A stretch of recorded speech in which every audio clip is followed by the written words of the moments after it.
Get ready, America, for this is the best of Destination Small Town, a Cluck TV production, featuring the shows that have taken Sweet Swine County by storm. The reality hit, The Real Housewives of Sweet Swine County, Sweet Swine's favorite music show, Backstage at the Commune, the tastefully done cooking segment, Cooking It Up with Betty, the always zany soap opera, As the Corn Grows, and of course, the wildly popular talk shows that share what's happening inside and outside Sweet Swine County. Which shows will you be seeing today? Stay tuned and find out right after the break. This program is made possible in part by Swine Tales Publication, the proud publisher of Sweet Swine County maps and plat books, now publishing authors from throughout Sweet Swine County. Swinetail Publications is now making plans for their next book tour, and they may be held in these small towns with the release of My Slow Descent from Hollywood to KLUK TV by Sergio Furlione. Born in Italy, he immigrated to the United States early in his career. With over a dozen films to his credit, Hollywood readily embraced his directional style. Within a year, he was working on a monumental project with some of the top talent in the business. With 2 Oscars for direction under his belt and more than a few starlets on his arm, he experienced an unparalleled degree of success. After his second marriage to the darling of the silver screen ended, he found himself searching for the meaning in life. Then, after a series of unfulfilling love affairs, he met and married the love of his life, only to have happiness slip through his fingers when his wife was forced to enter the witness protection program during their honeymoon in Paris. It was this event that would change his career and his life paths forever. Leaving the bright lights of Hollywood behind him, he found himself moving to Sweet Swine County to work as the creative director for a small market station, KLUK TV. Each of these towns are being considered for a book signing because of the information found on the best source about small towns of the Midwest. To learn about these towns, visit DestinationSmallTown.com. Get ready, because just when you thought you'd gotten the cockleburs out of your overalls, they're now on TV. That's right, this is one weed you won't want to pull. The Cocklebur Morning Show, with hosts who deliver a mix of news, entertainment, and information about the communities throughout our story country. Now on this station and the web. This program has been made possible by The Daily Boar. This sometimes daily newspaper reports the news the residents of Sweet Swine County want to know. Also now featured online at sweetswinescoop.com.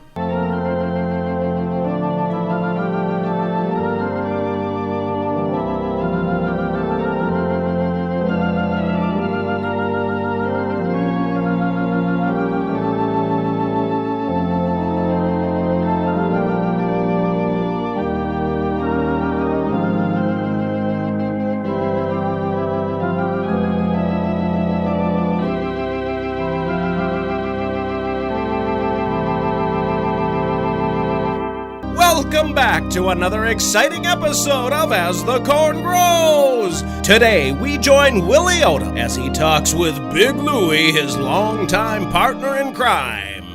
Yeah, I know.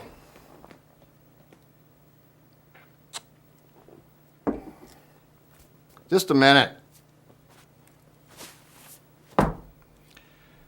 Yeah, it seems like I landed in Mayberry. I expect to see Aunt B walk in here any minute with a coffee cake. Yeah. What about that loot from the Bovine Bank job? Don't worry about it, Big Louie. I got it stashed in an old lady's sewing kit in the back of the closet. In your closet? Are you nuts? You got $200,000 laying around in that room. What about that landlady? Who, Miss Katie? She's clueless. Listen, you show up at the Split Hoof like we talked about on the 24th, and you'll get your cut.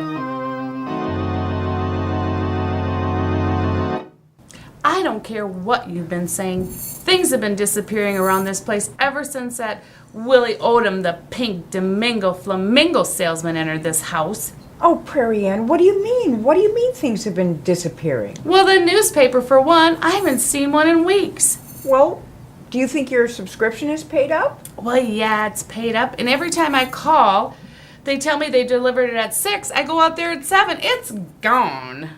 Well, maybe you should be up at 5:30 in the morning staking out the mailbox. Ha, ha, ha. Very funny. And one other thing. When I try to watch TV, I haven't been able to see my soap in months. The remote is missing. And when I try to adjust it on the TV set, nothing happens. Have you tried plugging in the television? Of course it's plugged in, but if I don't see the Rascals and the Rebels, pretty soon I don't know what I'm going to do. Desiree was about to tell Dirk that Derek was his son. And I'd love to be on a soap opera. Do you have any soap opera connections? Could you get me on a soap opera? Well, you know, I haven't been in LA for a while, but I've got a great idea. Oh, yeah. Why don't you go home and watch it on your own TV? I haven't had a TV for 10 years. Not since my mom and dad were killed in that horrible, horrible hay baling accident. God rest their souls. Oh, well then this is serious. I say let's call the police and bring them in on the case. Well, ladies, gotta be going. I might be gone a couple days, maybe a week or so. Don't leave the light on for me. Well, isn't that strange? But he is strange. There is something strange about him flitting in and out and selling pink flamingos in Minnesota? Give me a break. Okay, calm down. I'm going to see if I can't fix this TV so that you can get caught up on Dirk and Derek and Dennis and... Dirk, Derek, and Desiree, hurry up. It's going to be on soon. Oh, Well, guess what? what? Not only did I find the remote, but I think I fixed the television. Yes. Let's see. All right, Let's see. here we go. We interrupt this program for a very important announcement. We have just confirmed Blah, that a blah, bank blah, robber blah. responsible for What over could be 5 more important than the robberies Rascals has and been the Rebels? spotted in Hurry, southern turn it Minnesota. 10-12. Quick, hurry.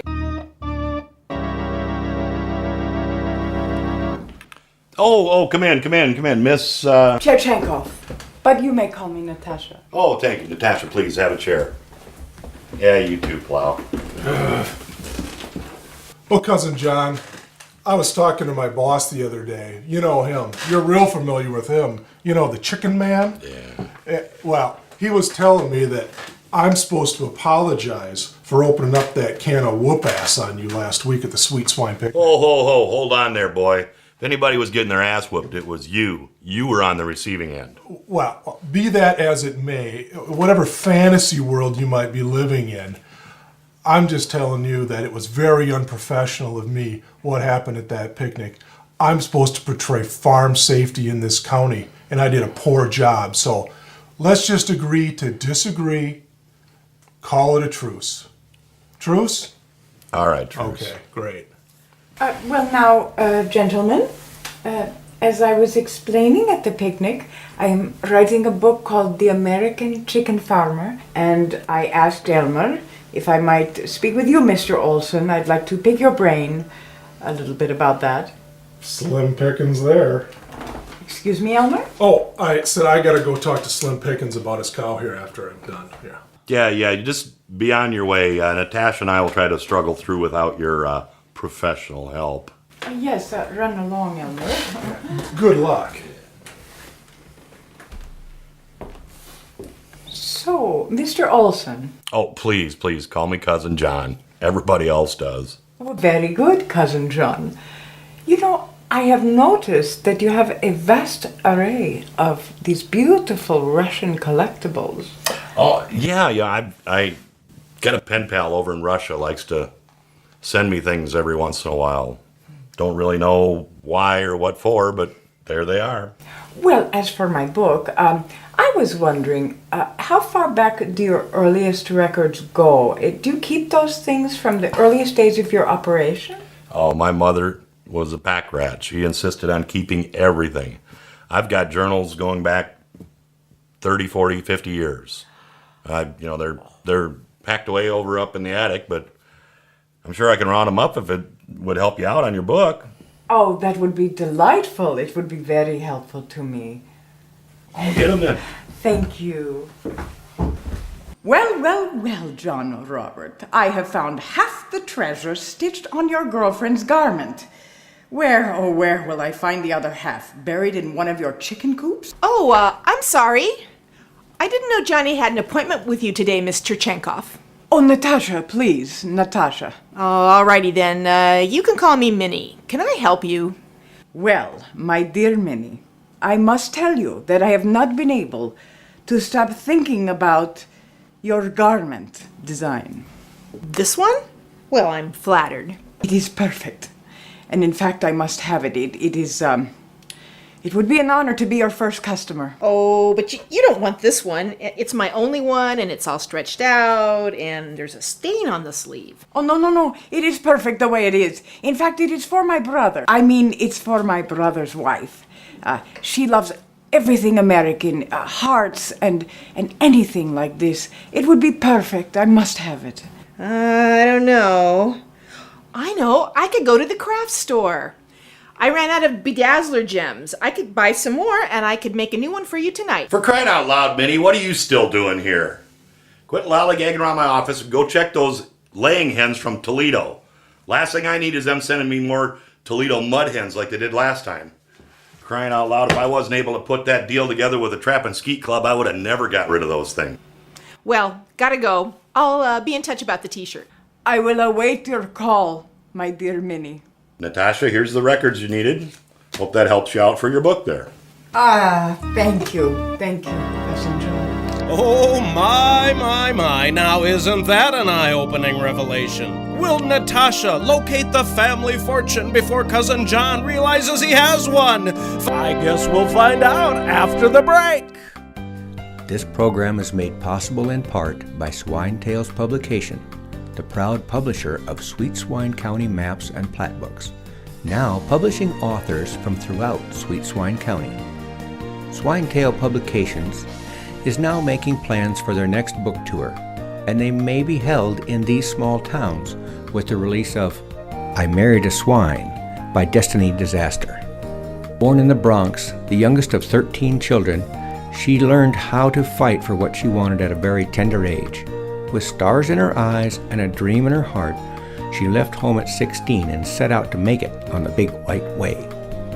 Undeterred by the competition, she found herself waiting tables at the Footlight Cafe in order to keep a roof over her head when a chance meeting led to what she believed to be the love of her life. Boy, was she wrong.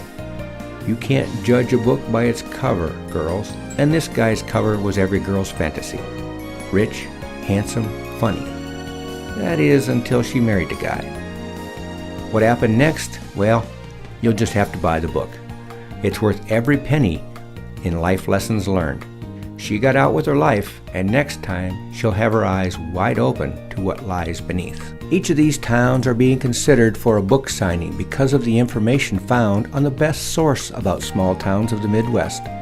To learn about these towns, visit destinationsmalltown.com. Get ready, because now you can see a late-night talk show filmed in front of a discerning yet agreeable studio audience. Split Hoof tonight. Cousin John and his incomparable sidekick, Earl Silo, interview a roster of guests who make appearances that you won't want to miss. Now on this station and the web. This program has been made possible by the Swine Song Commune, where musicians, artists, and hippie types live together and share their passions. To learn more, visit the online magazine at sweetswinescoop.com. Welcome back to As the Corn Grows. Now, welcome back to another exciting episode of As the Corn Grows. Today, we join Katie as she discusses life, love, and the strange goings-on at the Sweet Swine Days picnic with Prairie Ann over mid-morning coffee. Wow, Katie, the town hasn't stopped talking about the picnic yet. Picnic. I would have to call it more like a free-for-all than a picnic, don't you think? My goodness. And you wouldn't believe it. I am still hurting from that Russian bimbo that Elmer was flirting around with. Elmer's Russian bimbo? Yes. That woman had the nerve to show up at my picnic with Elmer on her arm, and so we had to have a little chat about it. Yeah, duked it out with Natasha Churchenkov? Giddy up! Poor Ronnie. He ran for the hill when the claws came out and the fur was flying. Well, I didn't want to tell you this, but she was seen having a romantic dinner with Elmer at the Dewdrop Inn. Oh, Prairie. Believe it? No, I can't. You know what, Prairie? We're friends, right? We are friends, Katie, the best of friends. Well, I have to tell you something. I've been trying to put my finger on why it is that Elmer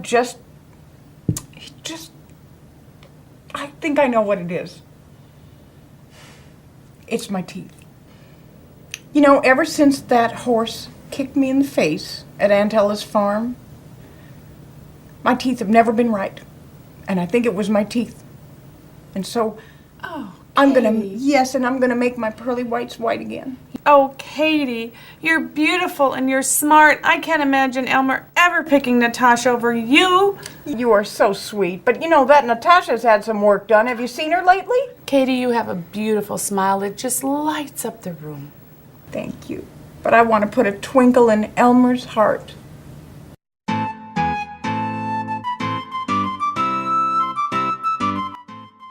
So, my dear sister, you have found the family jewels attached to the bosom of John Robert Olson's woman? Yes, darling brother. This Aunt Minnie person has no idea that she has upon her chest $500,000 worth of rubies and diamonds. I have offered to purchase the t-shirt from her, but she said no. No. I trust you have a plan to get them back. Oh, I do, my dear brother. I always have a plan, you know. That as well, but what about the other? Have you found the others? No, I have no idea what John Robert has done with the rest of the family fortune. I have no idea. Well, it is time that I join you in this sweet swine county. I leave in morning. Oh, no.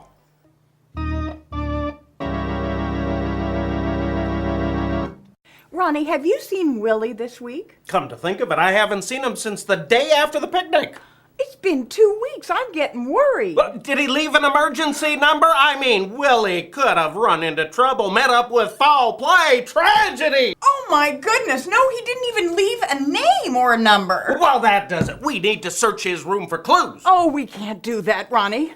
Can we? All right, let's go snooping. You look in the drawers, I'll check the closet. Okay. Oh, wait, Ronnie, I don't think I feel comfortable looking through a man's drawers in his dresser. You take the dresser and I'll take the closet. Oh, of course. How inconsiderate of me. Oh, my goodness. Oh, What? my goodness gracious sakes alive! What is it? Look at this. Woo-wee, Miss Katie. Oh, that Aunt Ella was full of surprises. My God. Oh, my goodness. I don't know how much could be here. How could it be? How do we know it's hers? Oh, of course it's hers. Willie Odom wouldn't be selling pink flamingos if he was sitting on that fortune. Well, in case that's the case, then how come she took the loan for the combine when she had this lying around? Well, it was a 5-year, 0% interest loan. She was shrewd with money. You're right. I'm going to put this back, and then let's go see who's at the door. Oh, yoo-hoo! Is anybody home? Oh, hello. May I help you? Yes, my name is Doris Kenyon. I'm your friendly neighborhood Fuller Brush lady, and you are? I'm Katie Olson. Katie? Katie Olson? Katie, I'm Dory Adams. We were childhood friends. They always said wherever you saw Katie, Dory couldn't be far behind. Oh, my goodness. Dory Adams, is it really you? I can't believe it. I don't know when I last saw you. Well, it was our junior year in high school when my family moved me to Starr County, and I cried for weeks. Oh, I know. And oh, look, here. I always carry this photo of us when we were children. You do? Sorry, excuse me, but a bull just knocked down the fence and I gotta go to town and get some lumber, okay? Ronnie P. Silent? I've had a secret crush on you since I've heard you perform an anthology of your poems at the Starr County Fair. Could you sign an autograph for me? Oh, well, my, charmed for sure. Do you have a pen, Miss? Look. Oh, Dory. Call me Dory. And please, here's a pen. I have a shirt you can sign for me.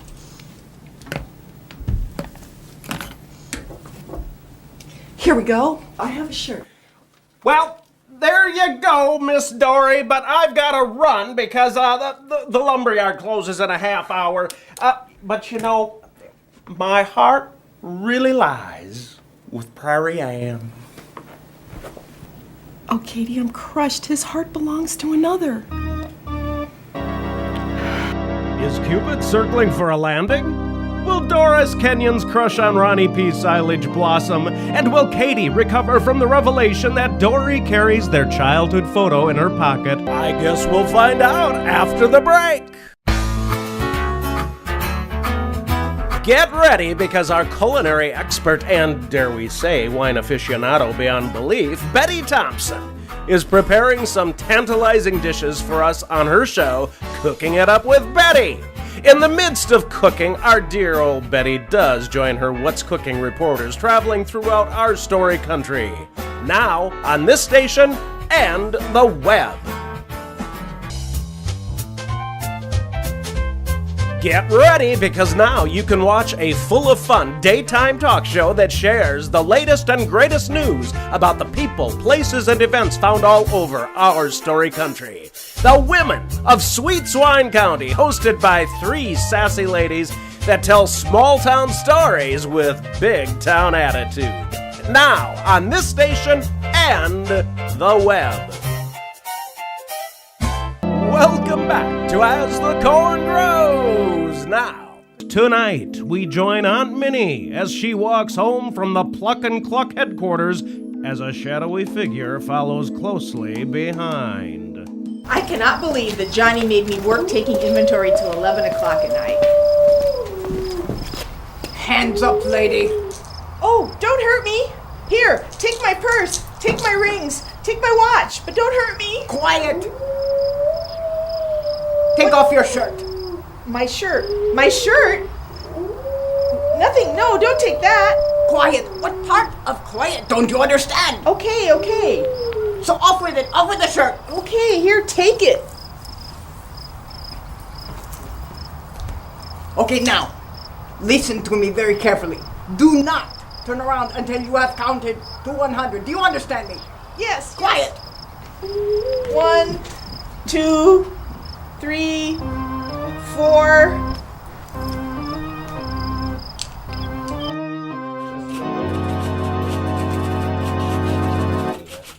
All right, Aunt Minnie, calm down. Calm down. I've been violated. Violated? I thought you said you were robbed. Listen, you. I saw my life flash before my eyes. Did you get a good look at the assailant? No, it was dark and he put a gun in my back. Okay. Calm down. Did he take your purse? No, he didn't. Your rings? Your watch? Nope. He didn't take your purse or your jewelry. Well, what did he take? He took my shirt. He took the shirt off my back. Your shirt? My shirt!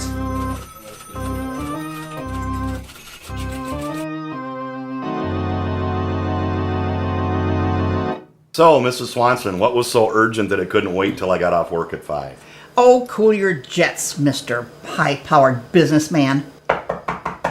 Come in. I hope I have the right address, Miss... Mrs. Swanson. Please be seated. Cousin John, I must say I'm a bit confused. You're confused. Oh, what is this, some kind of a weird 4 o'clock tea party you're putting together? Hush, John. Let the girl catch her breath. Have we met? Did you go to the book signing at the Piggly Wiggly? No, we haven't met, but we have something in common. Listen, Minnie got mugged last night. I need to get going. Mugged? How terrible. Took the shirt right off her back. The shirt? Nothing else? No, nothing else. Just left her standing there in her all together in a skirt out in the middle of Main Street. But pretty upset about things. I really need to get going. John, sit. That's better. Natasha, I have been in touch with a multitude of my friends in Russia. Well, if you're looking to add me to your favorite 5 or whatever, you've got my blessing. Listen, Clem Johnson's sitting on a whole truckload of chicken feed, and I got a bunch of hungry chickens out at the ranch. I really need to get going. John, Natasha, what do you really know about your father? Well, I do know that he was away on business nearly all my life, and sadly, he passed away in Italy a short time ago. Oh, it's worse than I thought. Excuse me? Now, Natasha, when I was a young woman, I was an agent for the CIA in Russia. Russia? Yes, Russia. And at that time, I met a very handsome... Oh, wait a second. You're not going to trot out that old fairy tale again, are you? John, I met a very handsome KGB agent, and his name was Vladimir. Vladimir? What a small world. My father's name was Vladimir. Yes, I know. Oh, no, wait a minute. Are you trying to tell me that you and my father had an affair? Well, it was more than an affair. Vladimir and I had a child together. Oh, why don't you just take out a full-page ad in the Daily Boar and tell everybody about, your spy days and your love affairs and your love child? Don't you use that tone with me, son. Son, you may have given birth to me, old woman, but Mary Olson will always be my mother. Wait a minute. Are you telling me that you had an affair with my father and that you are the love child? So, don't you see? This is her twisted way of introducing me to my half-sister that I never knew I had. John, let me finish. Oh, this is a lie. This is a lie. My father never told me anything about this. In fact, he sent me a letter from his deathbed, and he never said anything about you or you. He never said anything about this. Oh, my... Natasha, your tears fall like acid on my heart. Father? Father? Vladimir? It is I returned from the dead. A fate brought upon me by circumstance. Well, the apple doesn't fall far from this Russian tree. Will Cousin John find out he has a brother in Russia? Will Natasha ever forgive her father for lying about his death? Will Vladimir stick around for the inevitable Churchenko family reunion? And will Mrs. Swanson rekindle a love affair that's been smoldering for years? Find out next time on As the Corn Grows!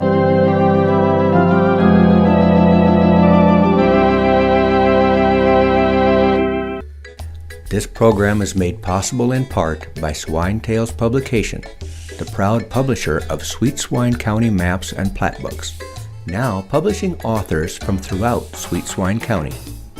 Swine Tale Publications is now making plans for their next book tour, and they may be held in these small towns with the release of Earl Steps Out, My Story by Earl Silo. Born and raised in Sweet Swine County, he never saw any reason to leave. After all, what could be better than good old Splithoof? Oh, sure, he's considered going to Newport for the annual Running of the Pigs Festival. And he said he does enjoy a good pig race now and again.